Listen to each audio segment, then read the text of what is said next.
Hi everyone, just a really quick message before we get started with this week's video.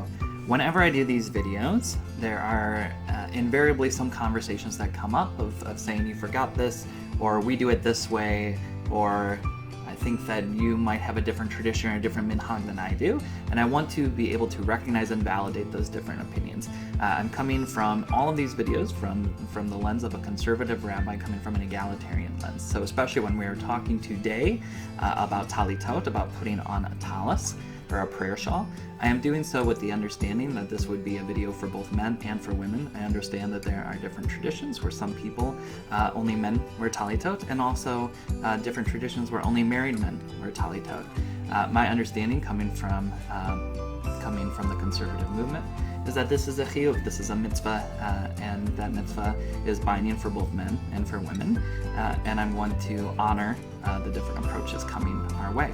So the understanding, the underpinning of this video is to say that if you are putting on tallis, if you are putting on a prayer shawl, this video is for you. What if you're a man, if you're a woman, if you're married, if you're not married?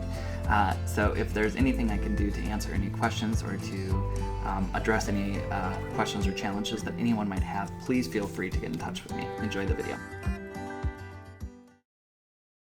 Hi everybody, Rabbi Yoni here with another edition of our Torah how-to videos. Today we're talking about something very special. We're in the chapel here at Congregation Shaarey Zedek, and we're about to put on our tallis, or our talit.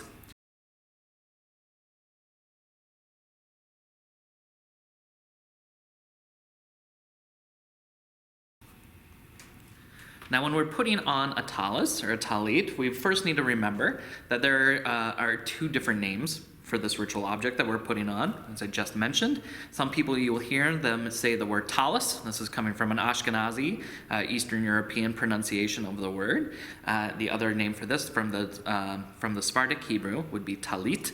Both are correct, both are the exact same thing, they're just different accents. So we're going to learn how to put on this ritual garment. This is something that we put on every single morning when we daven, when we pray. Unlike tefillin, where we don't wear it on Shabbat, this is every single day, including Shabbat. And here in the conservative movement at Congregation Shaarey Zedek, we encourage both men and women to wear tallitot. That is an idea of a chiyuv, or an obligation for everyone to wear a tallis if they're able to, and if they can, if they choose to do so. So the first thing we're going to talk about is how to put on the tallis itself. Now, first thing we need to do before we actually wrap ourselves in the tallis is that we need to say the bracha, to say the blessing. I have my talit here, but I'm not going to use it for the video because the atara, this little patch here, doesn't have the Hebrew clearly displayed. In fact, there's no Hebrew on this one at all. But many of our tallitot, especially the tallitot that you see at the synagogue, will actually have the blessing written in the Hebrew here. So our first order of business is we hold the talit, hold the tallis in front of us.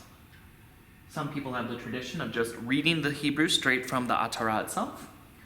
Some also have the tradition of putting the atara against the forehead. It's kind of a mindfulness and intentionality before saying the bracha. So the blessing goes like this. Baruch atah Adonai Eloheinu melech haolam asher kiddushanu b'mitzvotav Vitzivanu lahitateth betzitzit. So one more time. Baruch atah Adonai Eloheinu melech haolam asher kiddushanu b'mitzvotav vitzivanu lahitateth betzitzit. After we've said the bracha, we're still holding on to our atara on both corners. We're going to kiss the left side. We kiss the right side. And here's the hard part. We swing it around so that the atara is facing up behind us. Now there are different ways of actually putting on the talit. You can put it in whatever way feels most comfortable for you. You can fold it, you can kind of wrap it around, you can hold it around your shoulders.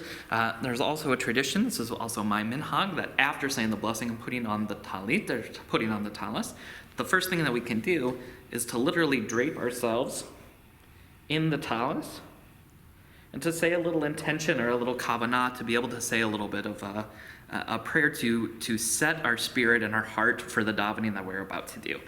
So it's a good way of kind of putting our spirit and our souls in the right place before we're davening. So again, we're going to go through that. Holding the Atara out in front of us, we say the bracha, Baruch atah Adonai Eloheinu melech haolam, asher kiddushanu b'mitzvotav v'tzivanu lehitatech b'tzitzit.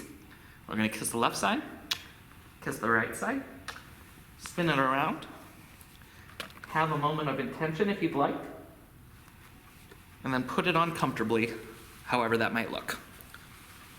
So I hope that this video was helpful. Please check out the written part of the Devar Torah. I'm going to add a little bit more context to the video itself. And if there's any comments, if you have any questions, please let me know. I'm happy to help. And again, please send me any of your ideas for more videos to do. This has been such a great series, and we are excited to continue doing so. So thank you very much for watching, and hope you have a wonderful day.